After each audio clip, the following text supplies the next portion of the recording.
सुना होगा रावण का। रावण के बारे में सुना है कि नहीं?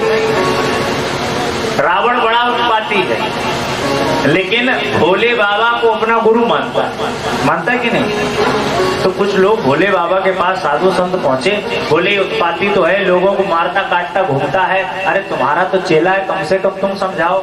और गुरु अपने चेले को समझाए, बताओ वो समझ जाएगा कि नहीं? भोले बाबा ने कहा कि वो हमको गुरु मान रहा है, यही बहुत है। वो हमको गुरु बना करके और हम पर हंसता है। तो लोगों ने कहा कैसे? कहा कि जब ये कैलाश में आता है और कैलाश पर्वत पर आकर के जब हमारी अनुनय विनय करता है, तो एक बार तो पहले हमारे चरणों को देखता है और चरणों को देख करके प्रणाम करता है, फिर भौवें तिरछी करके हमारे सर की तरफ देखता है और हमारे सर की तरफ देख करके हंसने लगता है। तो लोगों ने कहा ऐसा क्यों? तो भोले बाबा ने बताया कि ये ऐसा कह रहा है कि ये गनीमत मानो हमारी कि हम तुमको अपना गुरु बनाए हुए हैं, वरना तुम्हारे पास ऐसी कोई बढ़िया वस्तु है नहीं जो तुम गुरु बनने के लायक है। क्या है तुम्हारे पास? तुम्हारे पास तो 5 सर है, मेरे पास तो 10 सर है।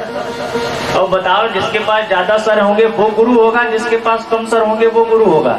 ये तो हमारी महानता है। रावण कह रहा है कि भोले बाबा को अपना गुरु बनाए हुए, इसीलिए भोले बाबा कभी रावण को समझाते नहीं। अब यही आपको अपने जीवन में करना चाहिए। कोई अगर गलत रास्ते पर है तो उसे एक बार समझाओ, 2 बार समझाओ, और तीसरी बार अगर वो ना समझे तो फिर अपने आप को समझा दो। अब मन में ऐसा विचार करो कि ये तो अब निकल गए हाथ से, अब ये समझने वाले नहीं।